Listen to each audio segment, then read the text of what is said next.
Nós pretendemos fazer aqui uma demonstração que passa entre a questão do déficit, provisionamento e a realidade na ECT. Esses três fatores aí, eles são comuns em qualquer organização. Então, nesse sentido, a gente já pôde aí ter aí a análise do companheiro Clóvis aí, que com muita propriedade trouxe aí os elementos. Em alguns pontos nós vamos nos divergir, em outros nós vamos convergir, mas acredito que a proposta é essa, que a gente procure chegar depois a um resultado comum das duas partes. Então, o estudo é direcionado ao suposto déficit na empresa brasileira de Correio e Telégrafo. A gente representa uma consultoria independente, é uma consultoria solidária. Eu sou graduado em gestão da informação e meu objeto de trabalho é a informação, agora informação na ótica científica, olhando ela, o que está por trás daquilo que está escrito no papel. E a gente conta com alguns profissionais que são ligados à área da administração, à área da contabilidade, à área da economia e da informação. Então, de forma solidária, eles, sempre que tem um fato que chama a atenção, eles procuram estar se inteirando desses fatos e trazendo alguns elementos para esse estudo. Esse trabalho ficou a cargo. Então, esse trabalho ficou a cargo da minha pessoa, junto com o Jim Kelly, que é contador, e houve a colaboração da diretoria colegiada da Fintech. Então, houve a colaboração aí dos diretores da Fintech em cima desse trabalho que foi realizado. É importante dizer que a gente sempre faz uma dedicatória, e esse trabalho, dedicamos esse trabalho aos cetistas, seus familiares e à sociedade brasileira, por acreditar que a ECT é uma empresa sólida e vem cumprindo seu papel social, estando presente em mais de 5.000 municípios do Brasil, interligando e ligando pessoas às suas necessidades pessoais de negócio. Então, para além do lucro, o principal papel dos Correios é o social. Ele foi criado para isso e ele é uma empresa direcionada para interligar e ligar pessoas e negócios. A ECT, a partir de 2014, passou a adotar novas diretrizes contábeis. Aumentou seu provisionamento e, ao mesmo tempo, gerou déficit. Como duas situações tão distintas, uma de crescimento, provisionamento, e a outra de declínio, déficit, pode apontar para a mesma direção.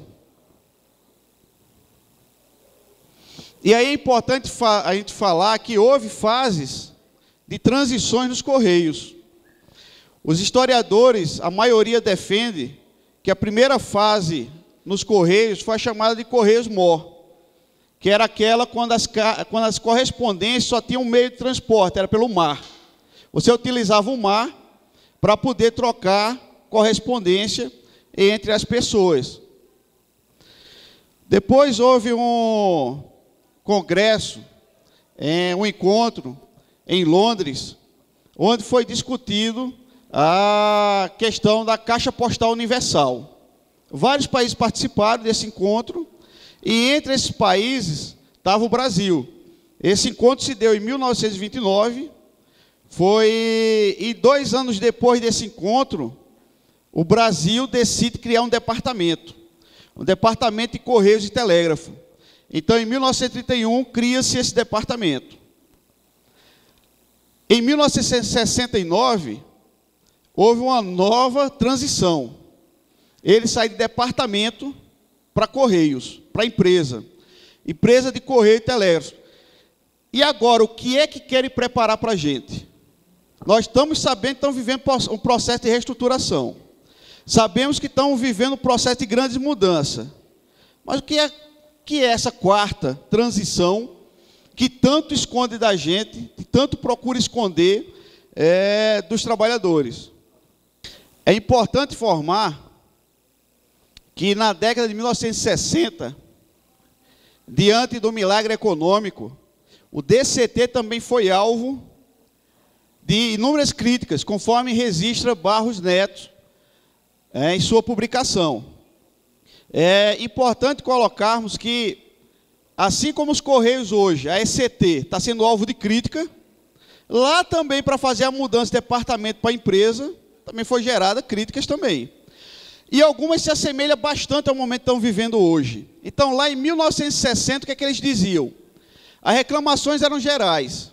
E os serviços de correios e telegramas eram motivo de piada e chacota. Hoje é comum o SEDEX, que é um principal material de trabalho da empresa, ser motivo de piada e chacota. Está passando meses para ser entregue. Tem regiões onde ele desaparece. Simplesmente o registro não está sendo identificado. Então, está gerando indício de piada, chacota.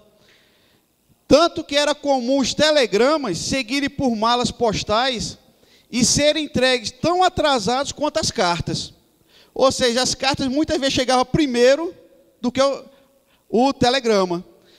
E o que está acontecendo hoje é que muitas cartas chegam primeiro do que o SEDEX. Então, a gente vê a semelhança quando você quer fazer uma transição, uma transformação, você tem que dizer que aquilo está ruim, que aquilo ali não presta, que aquilo ali precisa melhorar, entre aspas. O objetivo desse trabalho é elucidar dúvidas quanto a possível déficit estatal e o provisionamento de recursos, adequando os fatos à realidade existente na empresa brasileira de Correios e Telégrafos. E aí é importante, a gente está novamente colocando que trabalhamos com 3 elementos, que foi a questão do déficit, do provisionamento e da realidade. Nessa perspectiva, seja déficit, seja provisionamento, ele sempre trabalha com a realidade. Então, a realidade, ela não tem como ser mudada. Ela é o que é, certo? Você pode até tentar, vamos dizer, você tentar manipular essa realidade. Tentar trazer a realidade para o que você quer. Então, você tenta manipular. Eu sou superavitário, mas eu quero dizer que sou deficitário. Eu manipulo a realidade. Eu sou deficitário e quero dizer que sou superavitário. Eu manipulo a realidade. Depende dos interesses que estão envolvidos por trás dessa questão. E aí, em todo o processo de reestruturação, todo ele, tem que ser levado, pelo menos, em consideração 5 elementos. O primeiro é a informação. O segundo, porque essa tem que ser precisa. Se eu quero fazer uma reestruturação na minha organização, a informação não tem que ter dúvida, ela tem que ser precisa. O segundo é o que é que isso vai afetar meus funcionários? Vai motivar eles a trabalharem mais ou vai fazer com que eles recuem, com que eles não desenvolvam a atividade como eles estavam desenvolvendo antes? Depois eu olho o mercado, para ver se o mercado vai atender bem essa reestruturação que eu estou propondo. Em seguida, os clientes, se eu vou conseguir captar mais clientes ou se eu vou perder mais clientes dessa transformação. Por último, é analisada a sociedade como conjunto. Então, você olha a sociedade e vê, diante da informação dos funcionários, do mercado, do cliente, o que é que vai impactar para a sociedade de uma forma geral, essa reestruturação.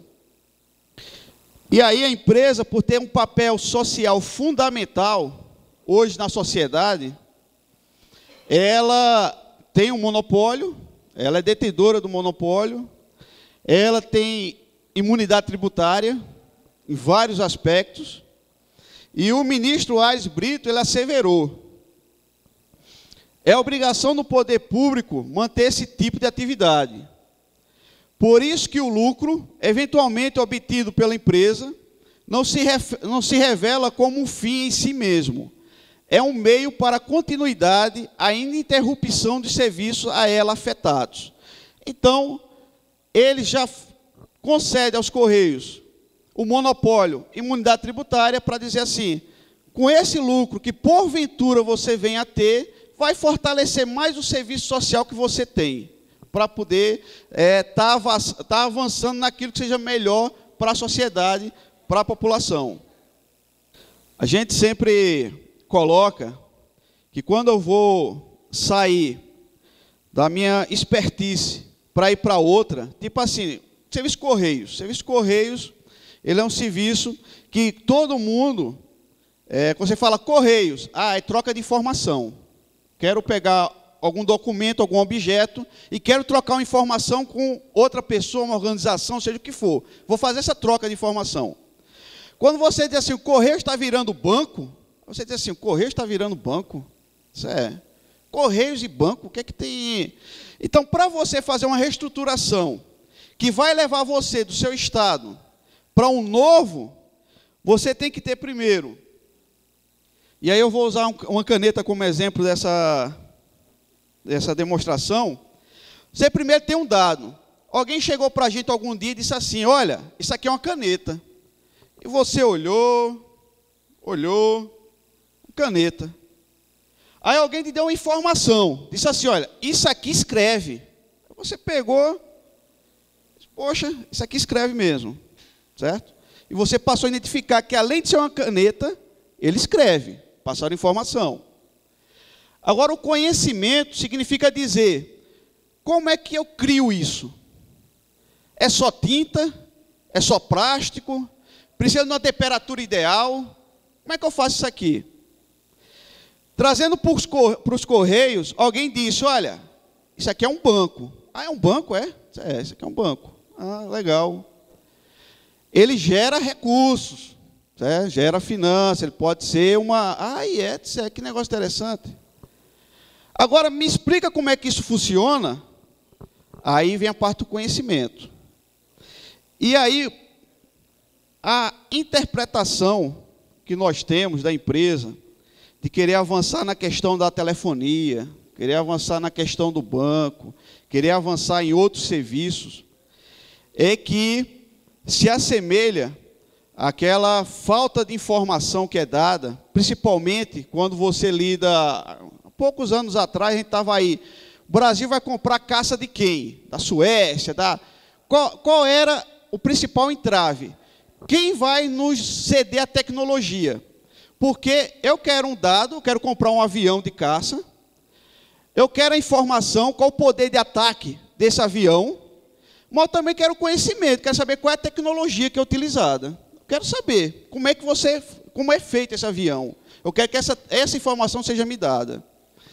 Então, da forma que está sendo conduzida, a gente vai apresentar mais à frente, parece que tudo indica que esse conhecimento não foi repassado da forma devida aos Correios, ou se foi, eles não estão aplicando da forma que deveria aplicar. E aí, ligado a esses elementos, dados, informação e conhecimento, tem um outro, porque eles são necessários para que tu possa traçar a estratégia.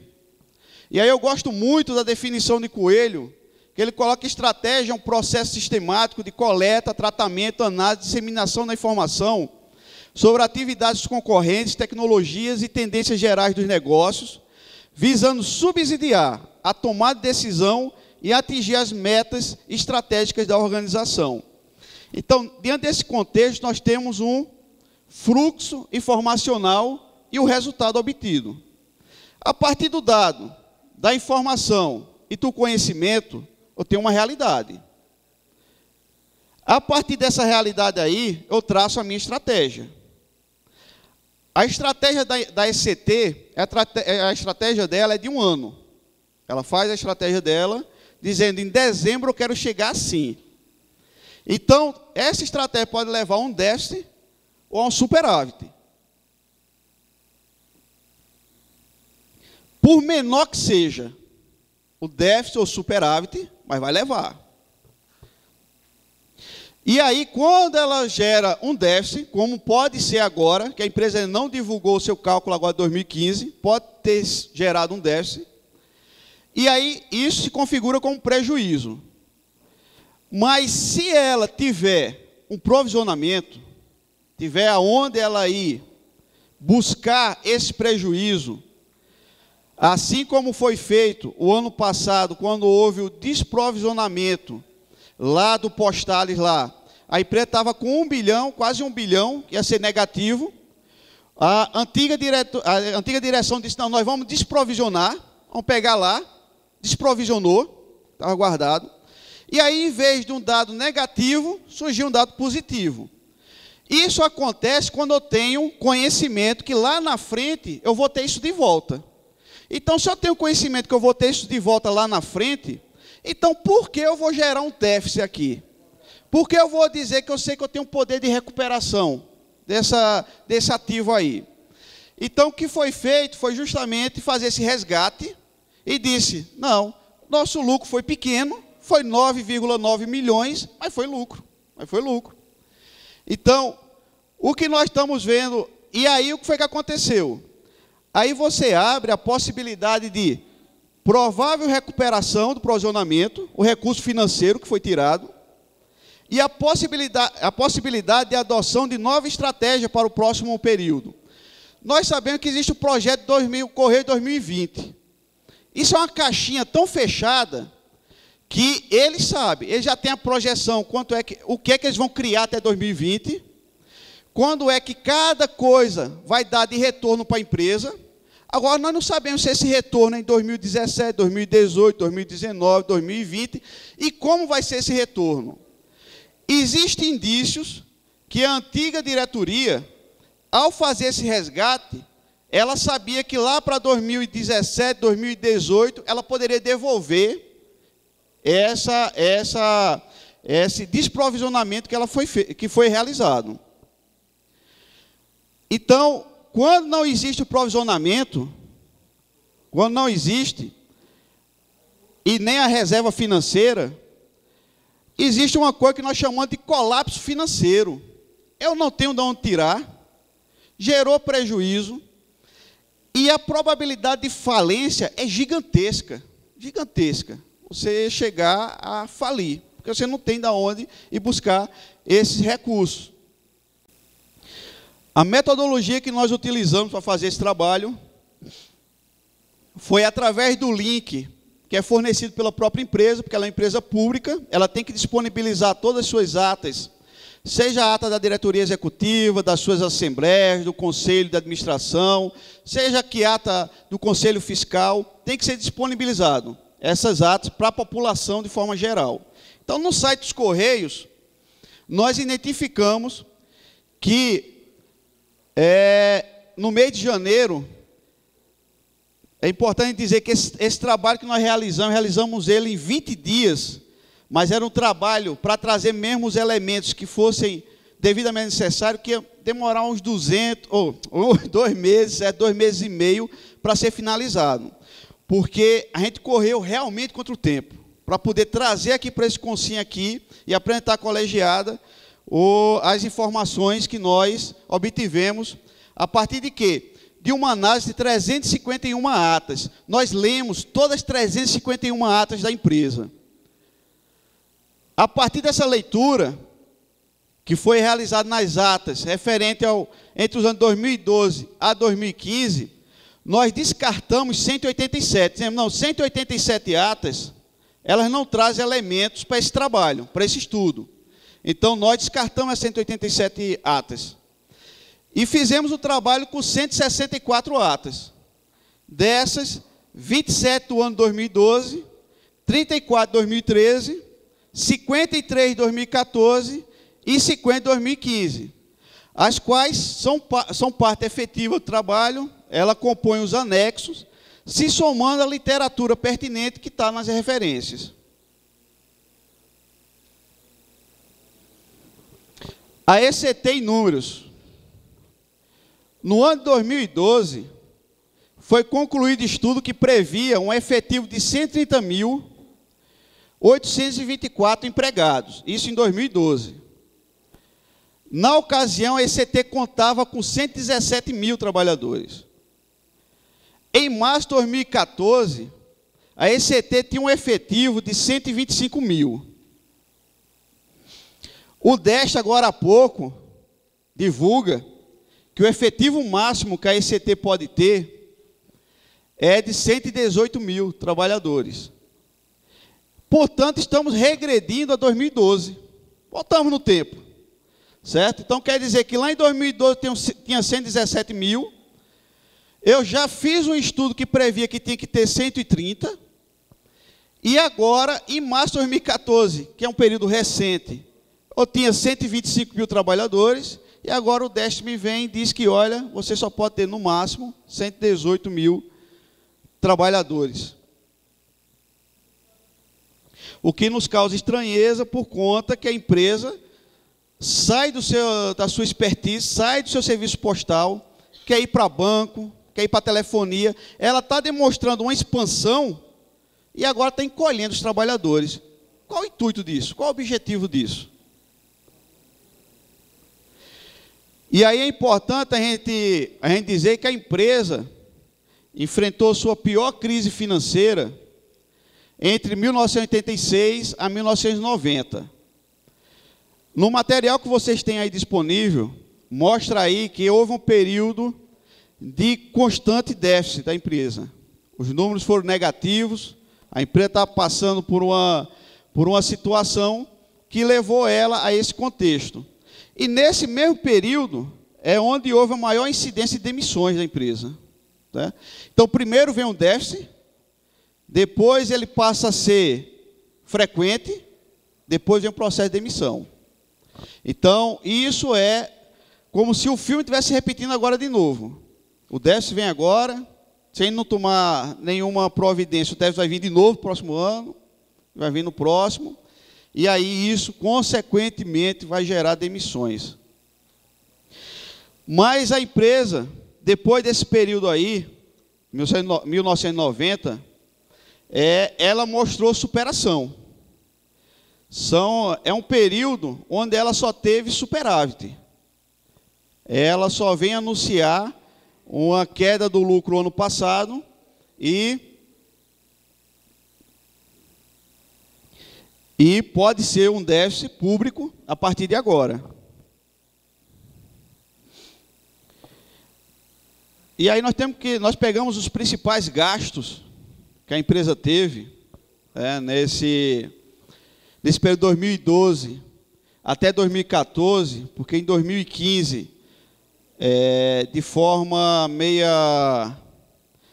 não identificamos mais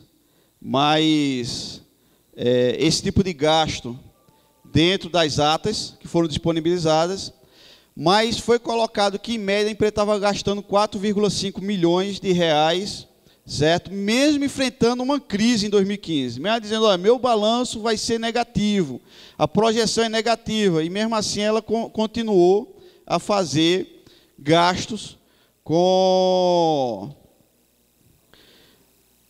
patrocínio. E aí a gente vê que no ano 2012 foi o ano de maior saída de recursos para patrocínio. O ano 2012, para a Confederação Brasileira de Futebol de Salão, foram 20 milhões. Para o projeto Encontros Metrô, foi 2,8 milhões. Para a Confederação Brasileira de Tênis, foi 15,91 milhões. Para o handebol, 5. E aí você vai, projeto de running espetacular Turnê Brasil, 2,8 milhões. Turnê de lançamento do álbum Nando Reis, 3,5. Contratação da ação de patrocínio Lollapalooza, 1,96 milhões. Rock in Rio musical. E aí você vai tendo toda uma relação de patrocínios. E também o que nos chamou bastante atenção é a contratação direta, sem a necessidade de licitação. Então, houve inúmeras contratações da empresa de forma direta, onde ela previa que precisava dessa assessoria, principalmente para adquirir conhecimento entre fusões, aquisições, novas empresas, novas... E aí, no ano 2013, houve aí uma prestação de serviço de publicidade por intermédio de agência de propaganda, onde o valor, a empresa coloca como um valor médio, seria 250 milhões. Então, já tinha sido aprovado 300 milhões para as Olimpíadas 2016, mais 250 milhões de propaganda, e aí chega a questão que gerou até muito debate dentro da própria empresa, foi justamente esse patrocínio dos esportes aquáticos, né? Que foi 46 milhões, que a empresa aplicou. Nós estamos falando de recursos que é originado através do trabalho e suor dos trabalhadores. Certo? Estamos falando aqui que são recursos milionários, que através de uma caneta vai embora esse recurso para patrocínios, contratações diretas e por aí vai. E aí nós chegamos a um montante de gastos de 2012 a 2014 de patrocínio na ordem de 441 milhões e de contratações diretas quase 300 milhões. Né? Então, totalizando 740 milhões de gastos nessas duas questões. Isso aqui é quase uma folha da empresa, que está registrada em 800 milhões, em média 800 milhões a folha da empresa, isso é quase como se fosse uma folha da empresa. Não estão contemplados, que eu falei que não deu para... O espaço de tempo foi muito curto, e aí não deu para fazer esse levantamento, mas não tá aí registrado a criação da ouvidoria do Departamento de Segurança Empresarial, o DECEMP, que levou também milhões para a criação aí, certo? Desse departamento da ouvidoria, porque são valores mensais que tiveram que ser disponibilizados para a criação desses dois departamentos aí. A criação de funções, que existe uma ata do Conselho Fiscal, que até o Conselho Fiscal diz assim, olha, em 2015 foram 4.400 trabalhadores dispensados. Como é que a despesa do pessoal não caiu? Como é que a despesa de pessoal não caiu, se houve essa dispensa? É porque houve criações de muitas funções dentro da empresa. Muitas. São registradas criações de funções na empresa, e junto com essas funções aí, as verbas que são destinadas para a sua criação. Houve acréscimos orçamentários, certo? Ela tinha aprovado um orçamento, mas aí, em determinado momento, ela ia e dizia, não, esse orçamento está curto, vamos injetar mais. Injetava para determinadas vice-presidências. O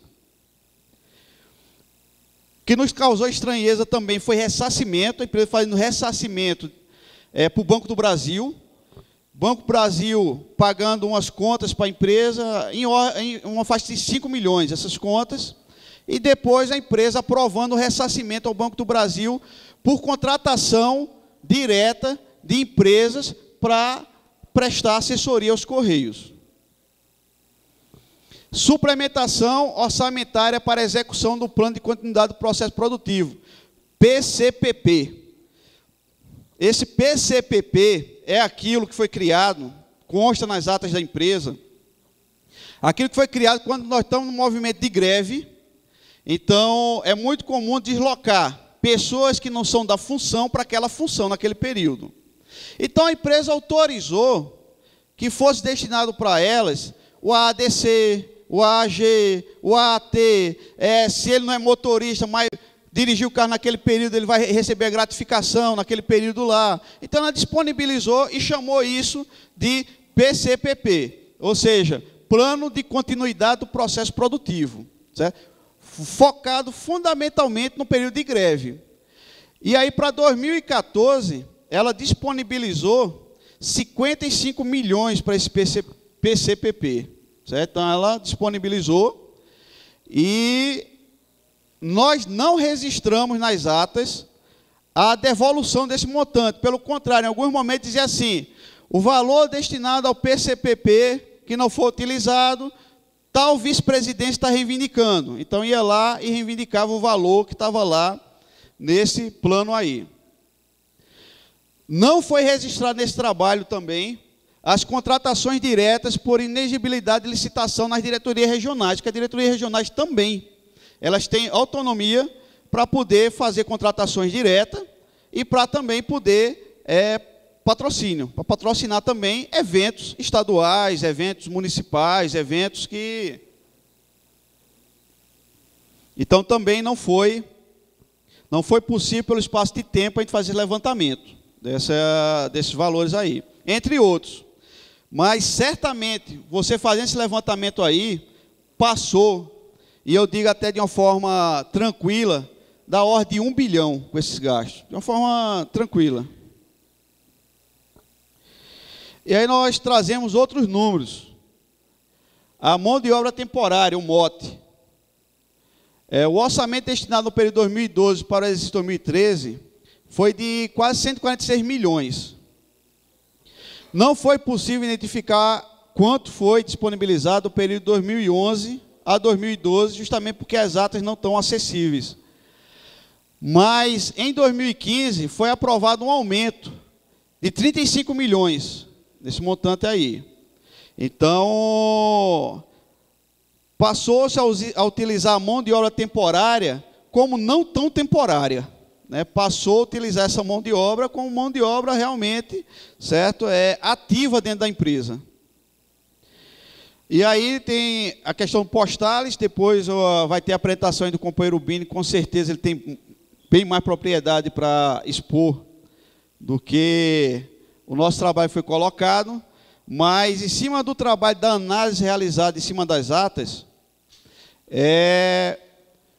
o pagamento da reserva de tempo de serviço anterior, o RTSA, tem sido alvo de constante debate no âmbito da ECT.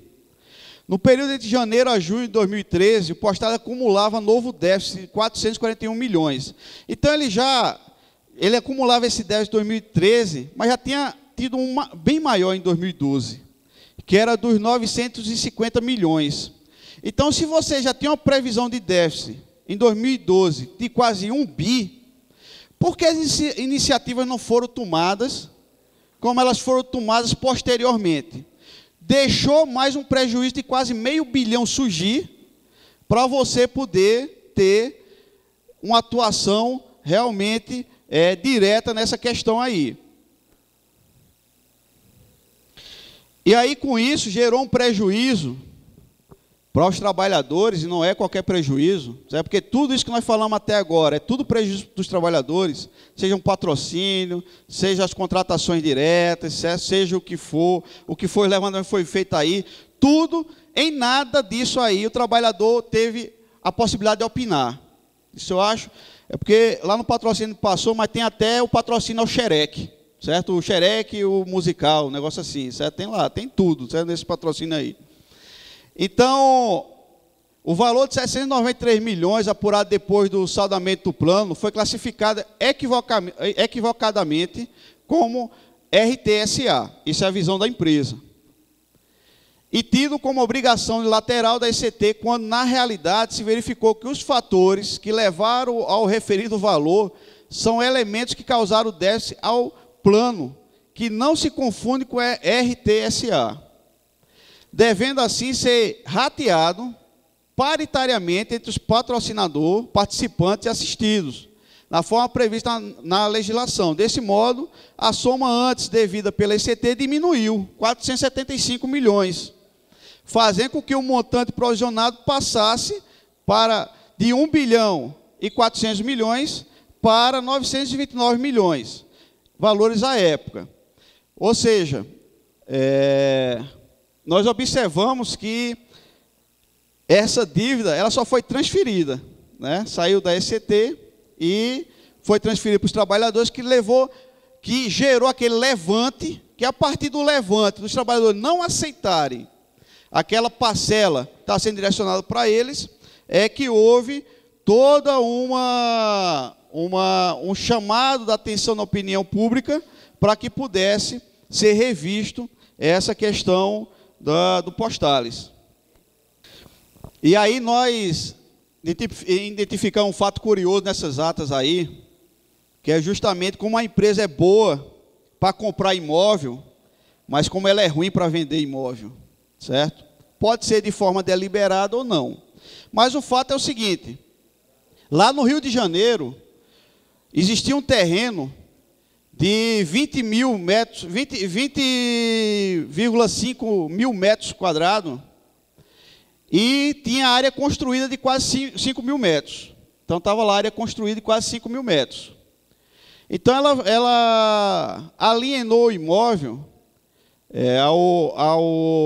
à Secretaria de Estado de Defesa Civil pelo valor de 4,4 milhões. Só que aqui em Brasília, ela autorizou a aquisição de compra de terreno, só terreno, no mesmo ano, mediante dispensa de licitação.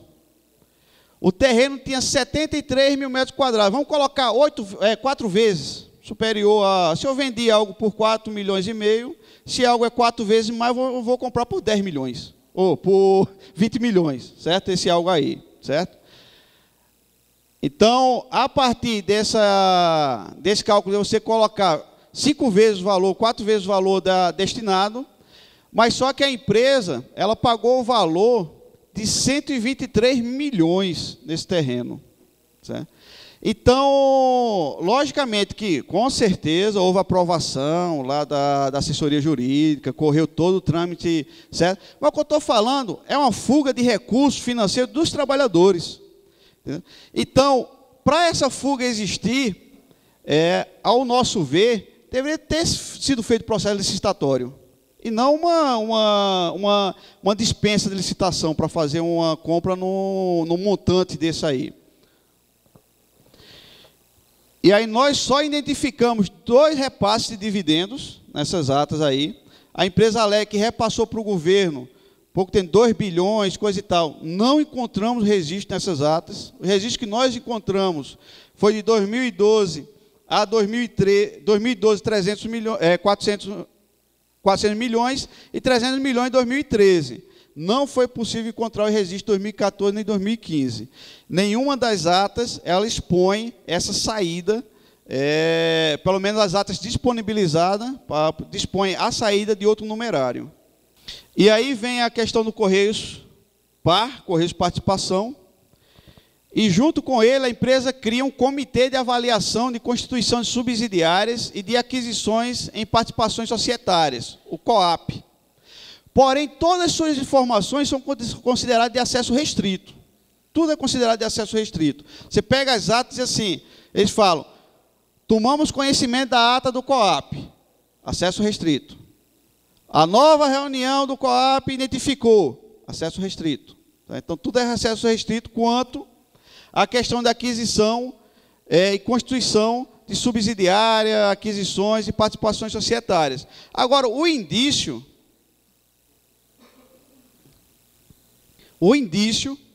é de que houve uma grande mudança da antiga diretoria para a nova.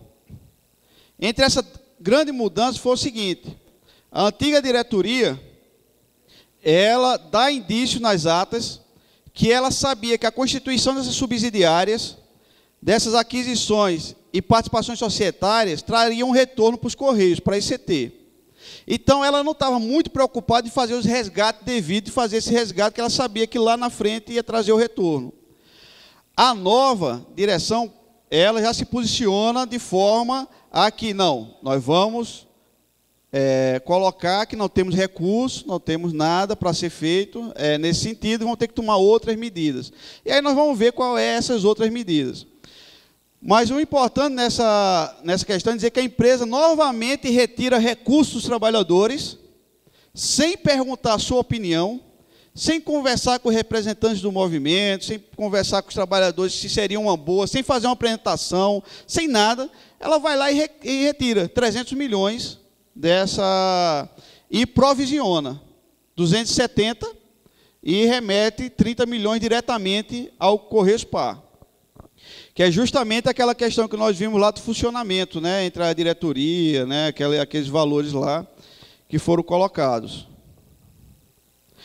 E agora foi publicado novamente que pensamos até que a empresa não iria renovar, que ela iria resgatar esses 270 milhões para diminuir talvez seu prejuízo, mas não. Ela novamente, ela prorrogou, porque é o intuito dela fazer essa integralização desse restante, desse recurso que está disponível para Correios PA, porque ele é fundamental no projeto que pretende fazer mais à frente.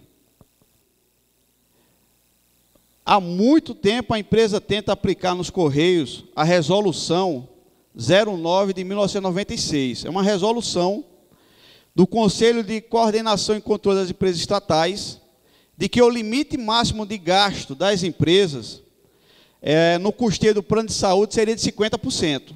Então, essa é a posição dela. E a gente identifica indícios que parece que é assim, se não vai de um jeito, eu vou forçar para que vá de outro. Mas vamos chegar aos 50%. Pelo menos o que o levantamento realizado, a empresa está forçando isso aí junto aos trabalhadores. Porém, não se aplica a ECT, essa resolução, uma vez que a forma de compartilhamento está assegurada em acordo coletivo, conforme recomenda a ministra relatora no julgamento lá de 2012. Então, eles talvez não estivessem esperando que lá em 2012, quando houve o dissídio, a ministra reconhecesse que, enquanto ele tivesse um acordo coletivo de trabalho, era aquilo que tinha que prevalecer para os trabalhadores. Então, mostra a importância de manter essa questão da saúde em nosso acordo coletivo de trabalho.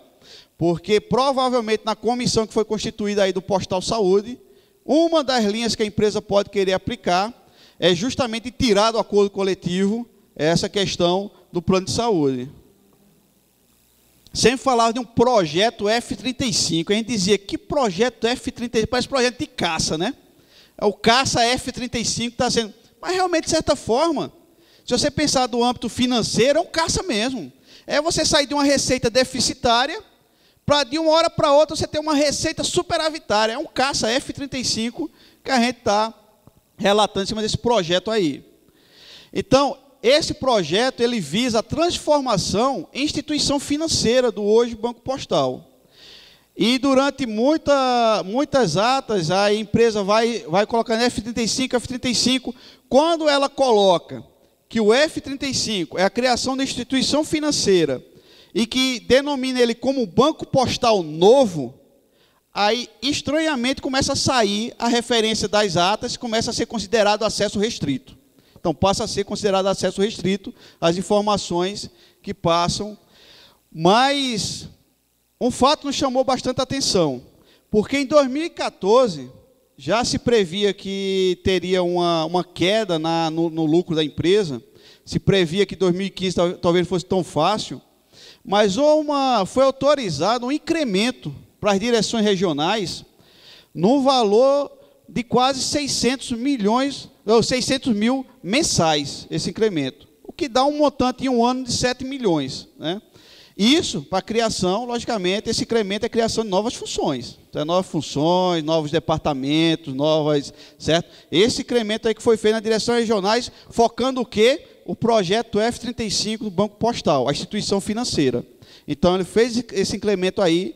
O investimento é considerado investimento alto. Então, se é considerado investimento alto, é porque ele traz um retorno também para a empresa. Vai trazer um retorno para a empresa também, alto também, para ela. E foi criado no ano 2014, ela já se prepara mesmo para ser um banco.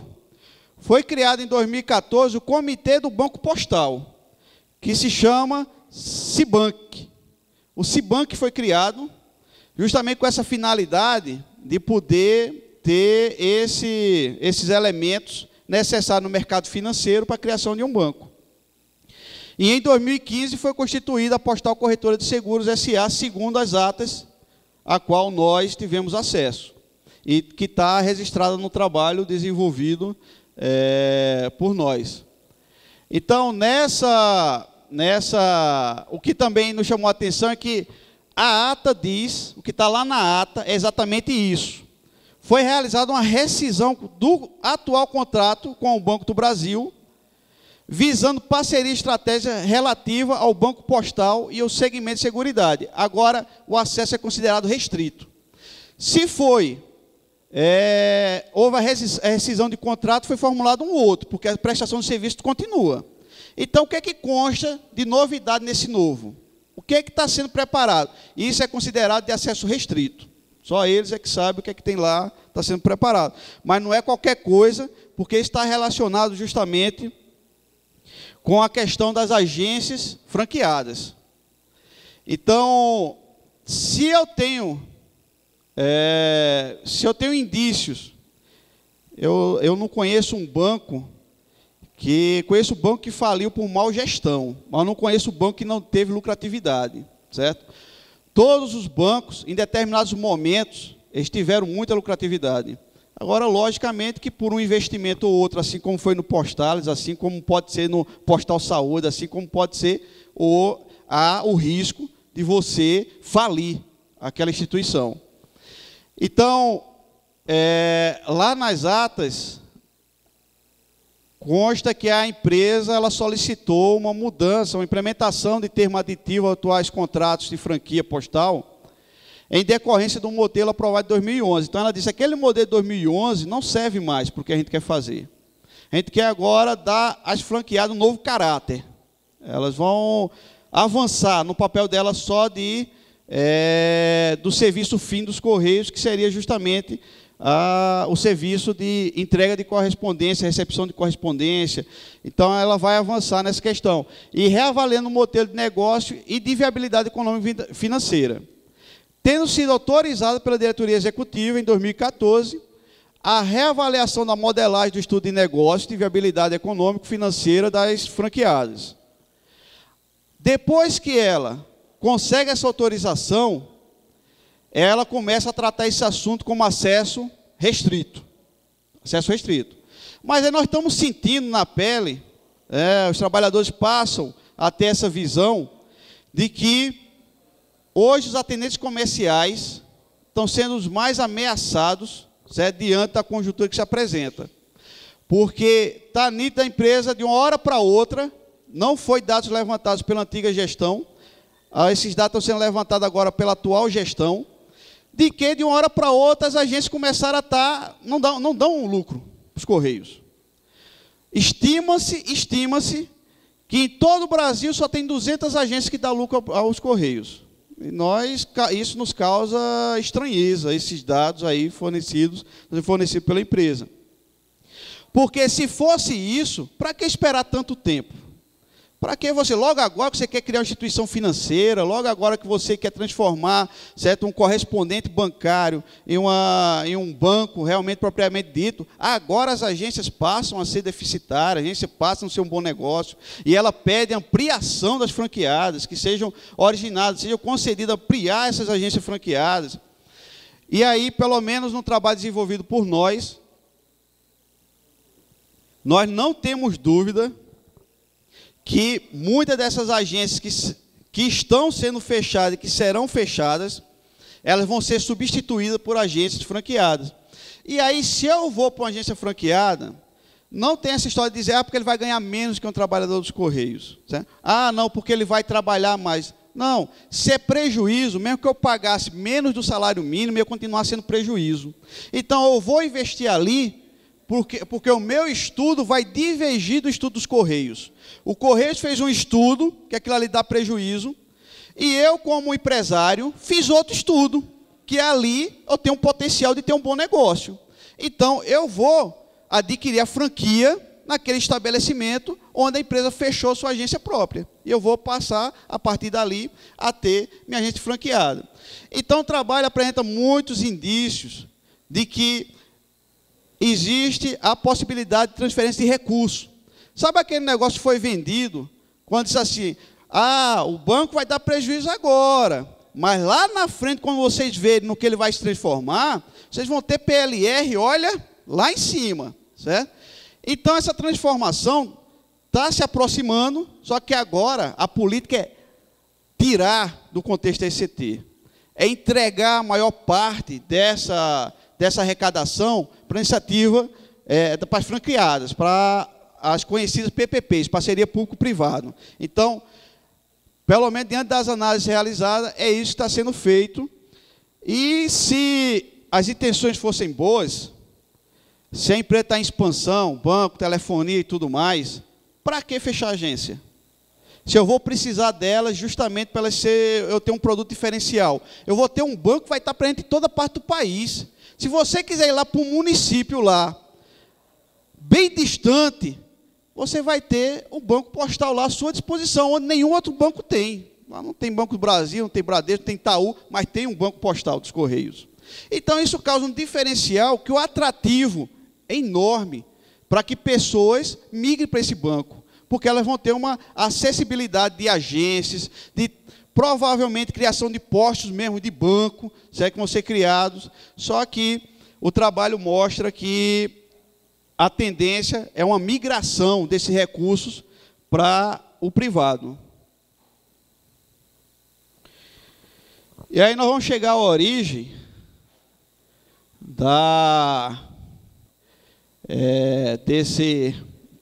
dessa problemática da empresa, que de 96 a 2014, a empresa, a ECT, nunca fechou um ano com resultado financeiro negativo.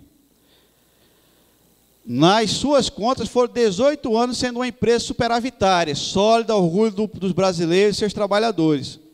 Eu quero chamar a atenção, gente, aí no material que vocês têm, que olha lá a receita. A receita é o papel do trabalhador, é o que ele está fazendo no seu setor de trabalho. Então, ele está gerando riqueza ano após ano. Olha, não tem queda não, ele gera riqueza. 2, 3, 5, 6, 7, 8, 9, 10, 11, 12, 13, 14, 16, 17 bilhões. Certo? A estimativa é que tenha passado os 17 bilhões esse ano de 2015. Então, o trabalhador está fazendo parte dele. Ano após ano, o trabalhador está dizendo, olha a ECT, olha a sociedade, estão aqui meu recurso, estão aqui o que eu posso fazer para que a população brasileira fique satisfeita, para que a empresa continue sólida. Mas só que do mesmo patamar, a empresa, e isso não passa pelo crivo dos trabalhadores que estão lá nos seus setores de trabalho, certo? Principalmente os trabalhadores da área operacional, não passa pelo crivo deles dizer como é que esse recurso vai ser usado. Eles não têm essa possibilidade de dizer, olha, esses recursos vão ser usados assim. Então, a parte que é feita pelos trabalhadores, ela está sendo realizada de forma muito satisfatória. Porém, a parte dos administradores, daquilo que é produzido como riqueza pelos trabalhadores, é que está sendo feito de uma forma, vamos dizer assim, de uma forma muito suspeita. Porque em 2014, gerou-se quase uma paridade disso aí. Então, para mim poder gerar essa paridade, uma empresa que realmente pensa na satisfação da sociedade, dos seus trabalhadores e tudo mais, ela teria a obrigação de chegar e convidar o movimento sindical para mostrar o que é o seu projeto estratégico do Correio 2020. Porque o que nós temos aqui é o que ela deixa sair. Então, o que ela deixa sair, nós podemos pegar, é um material já pré-avaliado de que aquilo ali pode sair mesmo. E outras coisas, não criemos ilusão que o que a empresa divulga é os 100% que ela pretende fazer. Certo? Existem os acessos restritos a tudo. Então, quando é feita lá a reunião de administração, que é apresentado, olha, nós vamos publicar que o nosso material de Correio 2020 é isso, é esse aqui. Com certeza alguém disse, olha, tira isso aqui, tira aquilo ali também, considera acesso restrito, considera isso aqui também não tem que entrar. Então, nós trabalhamos com elementos muito superficiais, porque quais seriam os elementos que deveriam ser discutidos com o movimento sindical? Olha, nós queremos discutir aqui a implantação de banco, telefonia, coisa e tal. Nós estamos entregando para vocês a projeção que em 2016 nós vamos ter esse impacto, em 2017 esse, mas em 2018 nós vamos começar a recuperar nos cobre, porque nós estamos dizendo que os trabalhadores vão ser recuperados nisso aqui, 2019, e vão chegar em 2020 assim, com a manutenção da empresa, com 100% do seu capital na União, chegar com a empresa, certo? Prestando outros serviços para a população. Mas a partir do momento que nós escondemos algo dos trabalhadores, é porque esse algo, com certeza, 99% de chance de ser algo não agradável para os trabalhadores. Ser algo que esteja se pensando em ir mais. Sem falar que já houve mudança nesse projeto, certo? Ele teve o seu início, aí houve mudanças, houve... Então, pelo que dá a entender, até ali 2014, com a antiga direção, é que eles estavam apostando nesse projeto. Disseram assim, nós vamos fazer o resgate, vamos resgatar, porque nós estamos apostando que isso vai dar certo, que isso que nós estamos planejando lá vai ser devolvido. Então, existem indícios, também lá nas atas, que se tivesse sido agora, esse 1 bilhão e pouco, teria sido realizado talvez um novo resgate, para cobrir justamente isso aí, para a empresa fechar de novo no azul. Mas são indícios. E aí, o que aconteceu em 2015? Nós registramos que a despesa com publicidade, propaganda e patrocínio, houve um acréscimo de 154 milhões nos gastos, com propaganda e publicidade para atender os objetivos do Plano Estratégico 2020. Então, isso foi para atender justamente esse plano. E de 7 milhões em patrocínio para a comemoração dos 350 anos dos Correios. E para o acordo firmado com o governo federal de incentivo às modalidades olímpicas patrocinadas nas Olimpíadas de 2016. Esses fatores foram determinantes para o aumento de 100,6% nesse segmento. Não é qualquer coisa não, gente, eu dobrei. Certo? Dobrei o investimento que eu fiz de um ano, dobrei em patrocínio. Certo? Onde o mais preocupante foi das Olimpíadas, 300 milhões. Porque qual é a empresa que poderia fornecer ao Comitê Olímpico condições para ser feito o seu trabalho aqui nas Olimpíadas Rio 2016? Qual é? É a FedEx? É a Mercúrio? É um recurso que vinha naturalmente para os Correios. Naturalmente. Eles iam chegar, podia até ter um abatimento. Em vez de cobrar 300 milhões, vou cobrar 200. Mas não era saída de receita, era entrada de receita. Então, o que nós registramos foi justamente uma saída de receita. Vamos dar 300 milhões, na perspectiva de recuperar quanto desses 300 milhões? Eu mesmo não tenho ilusão de que a empresa vai recuperar nem 100 disso aí. E olha lá se chegar, certo, a ter tudo isso. Isso está no relatório de gestão do exercício 2013. As despesas com a conta de patrocínio executou em 2014 um montante de quase 200 milhões, um acréscimo de 109 milhões em comparação a 2013. Então, lá já foi um negócio complicado, então já houve um acréscimo, certo, de mais 100 milhões, pouco mais de 100 milhões nessa nova despesa. Ocasionado principalmente pelo projeto Rio 2016. Isso está no relatório de gestão do exercício 2014 da ECT. A ECT é definida como mantenedora da Postal Saúde, garantindo os riscos decorrentes da operação de planos privados de assistência à saúde de seus empregados ativos, aposentados e anistiados na forma da Lei 10.559, bem como seus dependentes, exceto aqueles considerados dependentes especiais ou agregados pelo regulamento Plano de Saúde. A criação e a transição do Plano de Saúde, Correio Saúde para Postal Saúde, retirou dos cofres dos Correios a quantia de 1,440 bilhões no exercício financeiro de 2014. No entanto, algumas despesas relativas à prestação de serviços de saúde do exercício 2013, conhecidas pela empresa em 2014, foram pagas diretamente pelos Correios. Então, ela tira o recurso, mas ela diz, não, além disso aí, eu vou pagar para vocês. Aí, nesse contexto, segue discriminadas as despesas geradas pelo plano de saúde, paga pelos Correios. Aí tem a questão do serviço médico, então, em 2013, 2014, gasto com pessoal. Só que o montante geral chega a ser quase 1.150 milhões. 1.150 milhões para cobrir esse gasto. E isso entrou lá, na nossa conta de despesas. Certo? Tudo isso entrou na conta de despesas dos trabalhadores. Pós-emprego é uma reserva de capital que é exigida para empresas quando essas são mantenedoras ou patrocinadoras de instituições de previdência privada e de plano de assistência à saúde e ou plano de saúde, que é fiscalizada e regulamentada pela Comissão de Valores Imobiliários, CVM. Os Correios criaram a Postal Saúde e passaram a administrar a administração do Correio Saúde para ser gerida por essa Caixa de Assistência. A Caixa de Assistência, Plano de Saúde. Mas os Correios se mantiveram como mantenedor patrocinador. Porém, a legislação exigiu garantias dos Correios para a Postal Saúde, além de manter o plano financeiro.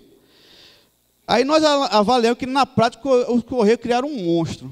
Sabe aquela questão da caneta que eu falei? Para entrar em outro segmento, eu tenho que ter, não só saber que ele é um plano de saúde, não saber para que serve esse plano de saúde, mas eu tenho que ter o conhecimento, ao tirar esse plano de saúde da ECT e passar para lá, isso vai me gerar que a empresa alegou que iria gerar uma diminuição nos gastos com o plano de saúde. E, na realidade, nós estamos identificando que foi uma espécie de monstro, onde os gastos eles não param de serem crescentes, certo, com o plano de saúde, e aí foi na contramão da avaliação inicial colocada pela direção da empresa.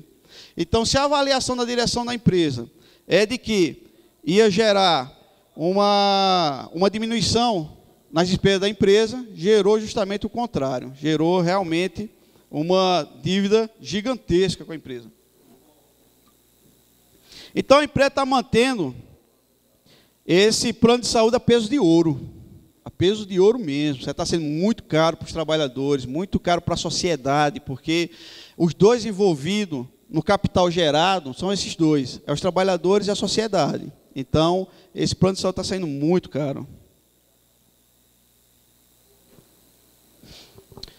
No ano 2012, os Correios tinham uma conta de pós-emprego que garantia o investimento num Postales e Postal Prévio, que somava a quantia de 1,1 bilhão. Essa era a garantia da aposentadoria, de um futuro tranquilo, afinal essa reserva seria necessária. Com a criação da Postal Saúde, os Correios tiveram que investir mais nessa nova conta. Então, quer dizer, o pós-emprego ele existia, certo? Só que nos chamou a atenção agora, porque diante da criação do Postal Saúde, houve um acréscimo gigantesco nesse pós-emprego.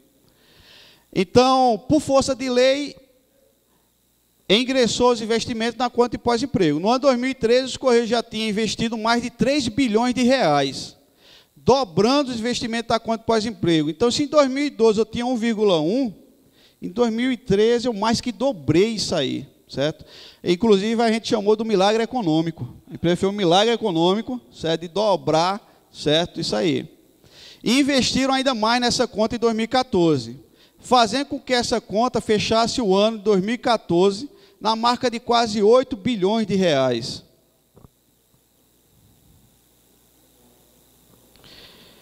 E aí entra um ponto, onde é um ponto que faz parte da nossa pesquisa e que cria uma certa divergência com o que foi colocado aqui pelo DIEESE, que é justamente um ponto onde a gente tem que aprofundar mais essa discussão para saber o que realmente está acontecendo com a empresa, porque na nossa avaliação, esse benefício de pós-emprego não poderia ser dado como garantia um imóvel que, por exemplo, a empresa tivesse, um patrimônio que a empresa tivesse, né?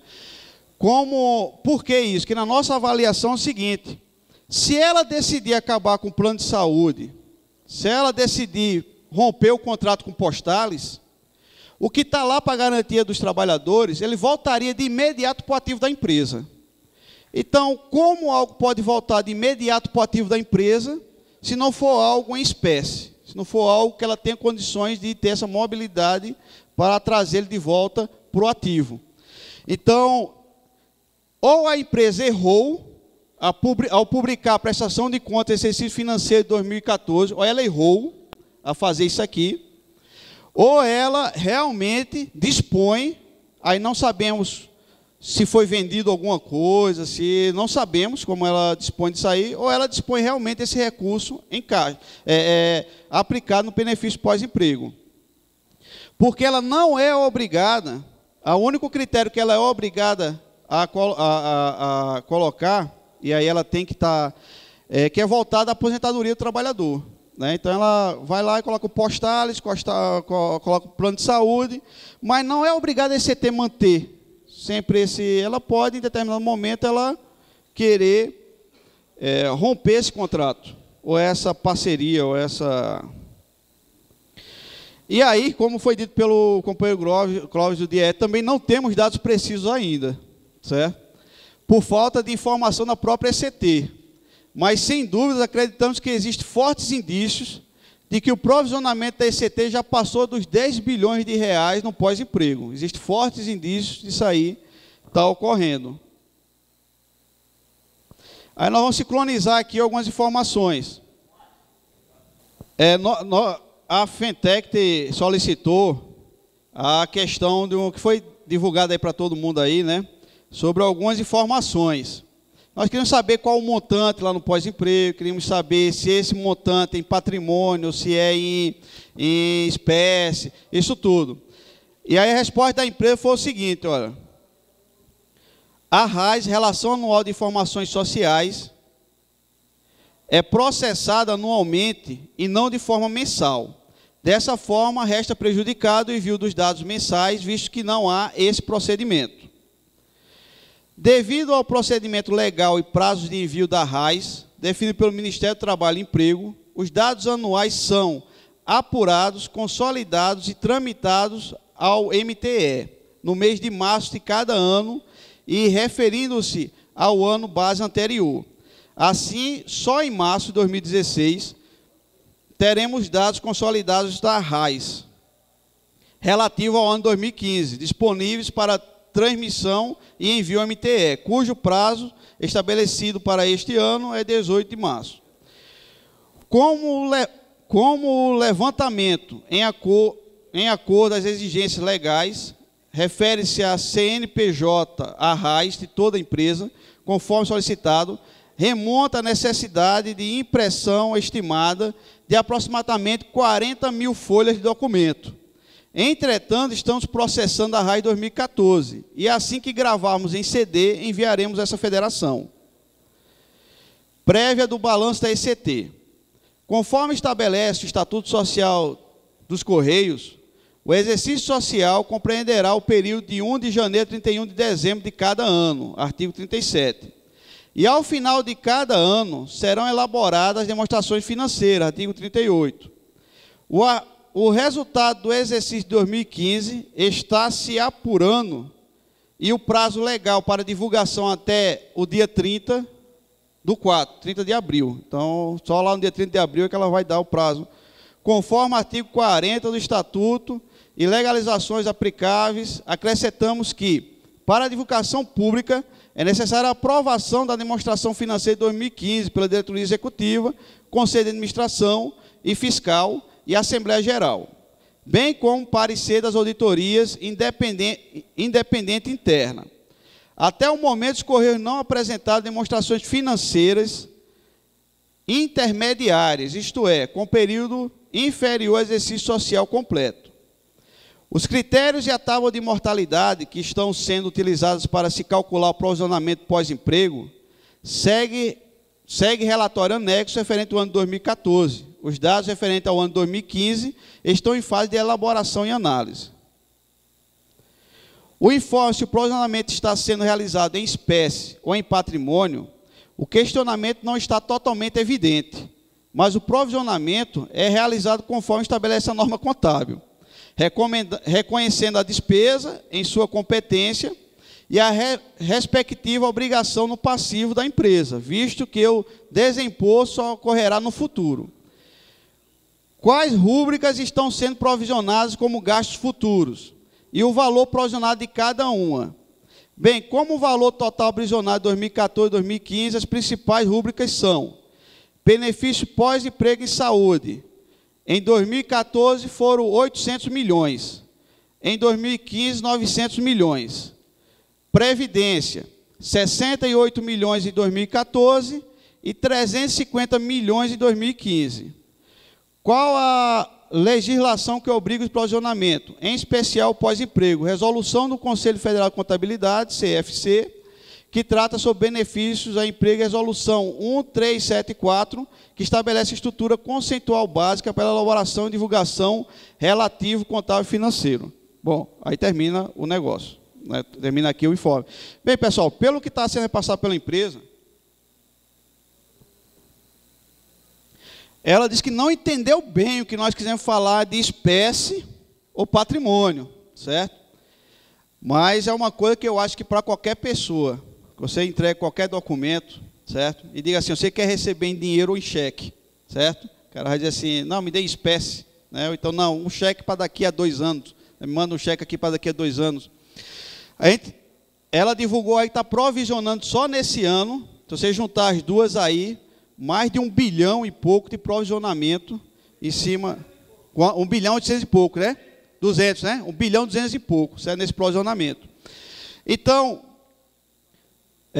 nós acreditamos, e aí nós vamos fazer a sincronização, porque está batendo o informe que a empresa passou com o que nós estávamos apresentando aqui.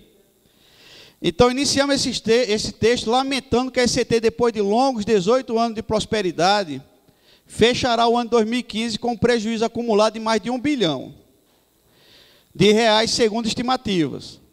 Como acreditar que a ECT esteja no prejuízo, sabendo que os Correios têm uma conta de reserva de capital, chamada conta de pós-emprego, com fortes indícios de ter 10 bilhões de reais. Os Correios criaram a Postal Saúde gastando uma fortuna. Estão gastando muito dinheiro na manutenção desse plano, muito mais que na época do Correio Saúde. E ainda são obrigados a manter uma cota de pós-emprego. E aí entra a nossa avaliação. Avaliamos como preocupantes os vídeos veiculados pela ECT.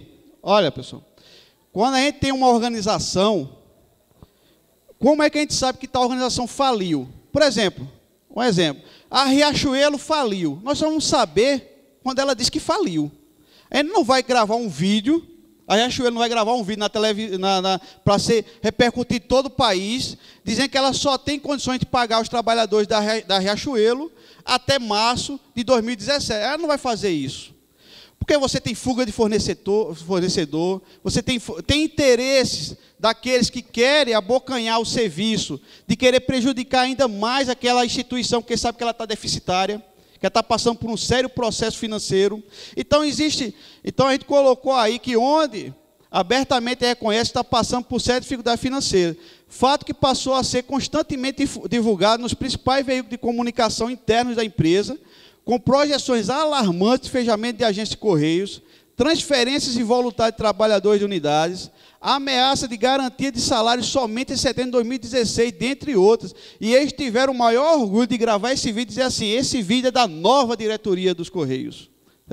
E a nova diretoria fez uma coisa também inédita, porque eu desconheço outra diretoria que tenha gravado um vídeo para dizer que os Correios estão vivendo um colapso financeiro, que a sua existência só vai até setembro de 2016, que ele terá que adquirir 2 bilhões, como é que nós vamos adquirir 2 bilhões de receita a mais, com um fluxo de pessoas de 2012, e aí já é algo prejudicante para você conseguir esses 2 bilhões, e você ainda tem outros elementos lançados, como a questão da sociedade está perguntando a vários trabalhadores se é verdade que os Correios vai fechar as portas em setembro de 2016, que os Correios vai falir, vai... Então, o que nós registramos como indícios dessa declaração da nova direção da empresa é de que eles abraçaram a questão de ou abrir o capital da empresa ou privatizar a empresa. Porque nenhum administrador ele se daria a fazer um vídeo desse dizendo que a empresa onde ele dirige só tem receita para os trabalhadores até 2016. E que se não for feito vários incrementos, que por que pareça, quando a gente coloca na segunda parte, o que causa estranheza é a nova diretoria dos Correios saber que existe provisionamento de recursos e querem submeter como solução do ônus a retração da organização, com fechamento de agências, corte da despesa pessoal, entre outras. Então, esse ônus está cobrando de quem tem menos culpa nisso tudo, que é justamente os trabalhadores que fizeram a receita da empresa crescer. A única coisa que os trabalhadores podem fazer em prol da empresa e da sociedade é fazer a receita crescer. E eles fizeram ela crescer de uma forma extraordinária, de uma forma espetacular. Certo? A receita da empresa vem crescendo. E aí, infelizmente, nós vimos lá o vídeo, acredito que todos aqui devem ter assistido esse vídeo aí, onde inicia-se o presidente dos Correios dizendo que não conhece de Correios, não conhece bem de Correios. Tá? Eu acho preocupante essa fala, porque se você assume determinada posição, determinado cargo, você tem que entender daquele negócio. Sabe o negócio da caneta? A caneta? Antes de eu assumir uma fábrica de caneta, eu tenho que saber como é que é o processo dessa caneta ser realizada. Então, antes de eu assumir uma organização, eu tenho que primeiro saber como ela funciona. Porque sabe o que é que acontece? Quem chegar primeiro vai soprar no meu ouvido. Então, se eu chego numa organização que eu desconheço como é que ela é conduzida, o primeiro que chegar vai dizer, é assim, esse lado aqui está errado, esse lado aqui é o certo, tem que ser feito isso. É mesmo, é. E ela vai te fornecer só os elementos que ela quer que seja fornecido. Então, esse vídeo nós tomamos como preocupante, esse vídeo aí que foi apresentado, e a gente coloca qual a saída para o caos financeiro vivido pela ECT. Diante do exposto, caminhamos para a apreciação da deliberação do Conselho e Sindicatos, Consim da Fentec. Só vocês, somente nós, de conjunto, poderemos saber o que é que devemos fazer para solucionar essa situação que é vivida pelos Correios. Que se não fosse tão mal administrados recursos produzidos, nós estaríamos aqui conversando sobre isso, mas sim em outras, estaríamos em outro patamar. Então, aqui eu termino a apresentação e quero agradecer pelo espaço aí que a colegiada permitiu, pelo apoio dos sindicatos aí que têm dado ao nosso trabalho e dizer que nós estamos à disposição, certo? De qualquer sindicato, de qualquer um de vocês, para a gente avançar ainda mais nesse estudo aí, certo? Principalmente naqueles pontos que o tempo foi curto para que fosse feito o levantamento. Então, qualquer dúvida, eu vou estar aqui à disposição. Obrigado aí, pessoal.